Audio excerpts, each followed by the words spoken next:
ಜ್ಞಾನಬಿಂದು YouTube ಚಾನಲ್ಗೆ ತಮ್ಮೆಲ್ಲರಿಗೂ ಸ್ವಾಗತ. ಈ ಒಂದು ವಿಡಿಯೋದಲ್ಲಿ ಕನ್ನಡದ ಪ್ರಸಿದ್ಧ ಕವಿಯಾದಂತಹ ಚಂದ್ರಶೇಖರ್ ಕಂಬಾರ್ ಅವರ ಒಂದು ಜೀವನ ಚರಿತ್ರೆ ಮತ್ತು ಸಾಹಿತ್ಯದ ಬಗ್ಗೆ ತಿಳಿದುಕೊಳ್ಳೋಣ. ಆಧುನಿಕ ಕಾಲಘಟ್ಟದ ಮತ್ತೊಬ್ಬ ಪ್ರಸಿದ್ಧ ಕವಿಗಳಲ್ಲಿ ಚಂದ್ರಶೇಖರ್ ಕಂಬಾರ್ ಕೂಡ ಒಬ್ಬರು. ಇವರು ಜನವರಿ 2, 1937ರಲ್ಲಿ ಬೆಳಗಾವಿ ಜಿಲ್ಲೆಯಲ್ಲಿರುವಂತಹ ಗೋಡಿಗೆರೆ ಎಂಬಲ್ಲಿ ಜನಿಸಿದರು. ಇವರ ತಂದೆ ಬಸವಣ್ಣಪ್ಪ ಕಂಬಾರ ಮತ್ತು ತಾಯಿ ಚೆನ್ನಮ್ಮ. ಇನ್ನು ಇವರ ವೃತ್ತಿ ಅಂದರೆ ಚಂದ್ರಶೇಖರ್ ಕಂಬಾರ್ ಅವರವರು ಒಬ್ಬ ಪ್ರಸಿದ್ಧ ಕಥೆಗಾರ, ಕಾದಂಬರಿಕಾರ ಮತ್ತು ಲೇಖಕರು ಕೂಡ ಹೌದು. ಇವರ ಒಂದು ಸಾಹಿತ್ಯ ಕ್ಷೇತ್ರದ ಸಾಧನೆಯನ್ನು ನೋಡೋದಾದರೆ ಇವರು ರಚನೆ ಮಾಡಿದಂಥ ಒಂದು ನಾಟಕಗಳಂದರೆ ಮಹಾಮಾಯೆ, ಹರಕೆಯ ಕುರಿ, ಮತ್ತು ಸಿರಿ ಸಂಪಿಗೆ, ಕಾಡು ಕುದುರೆ, ಜೋಕುಮಾರ ಸ್ವಾಮಿ, ಸಿಂಗಾರವ್ವ ಮತ್ತು ಅರಮನೆ, ತಿರುಕನ ಕನಸು ಇವರ ಪ್ರಸಿದ್ಧ ನಾಟಕಗಳು.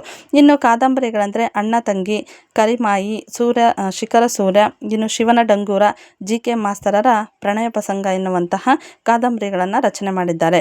ಇನ್ನು ಕಾವ್ಯಗಳು ಬೆಳ್ಳಿ ಮೀನು, ಚಕೋರಿ, ಸಾವಿರದ ನೆರಳು ಮತ್ತು ತಕರಾರಿನವರು ಎನ್ನುವಂತಹ ಕಾವ್ಯಗಳನ್ನು ರಚನೆ ಮಾಡಿದ್ದಾರೆ. ಇವರಿಗೆ ಸಂದಂಥ ಒಂದು ಪ್ರಶಸ್ತಿಗಳೆಂದರೆ ಜ್ಞಾನಪೀಠ ಪ್ರಶಸ್ತಿ 2010ರಲ್ಲಿ ಸಮಗ್ರ ಸಾಹಿತ್ಯಕ್ಕೆ ಜ್ಞಾನಪೀಠ ಪ್ರಶಸ್ತಿ ದೊರೆತಿದೆ.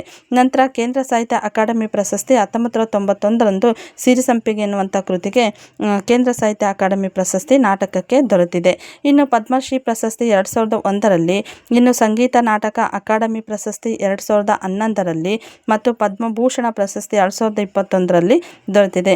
ಇನ್ನು ಪಂಪ ಪ್ರಶಸ್ತಿ 2004ರಲ್ಲಿ ದೊರೆತಿದ್ದು, ಇನ್ನು ಅನೇಕ ರೀತಿಯಾದಂಥ ಪ್ರಶಸ್ತಿಗಳು ಚಂದ್ರಶೇಖರ್ ಕಂಬಾರ್ ಅವರಿಗೆ ದೊರೆತಿವೆ.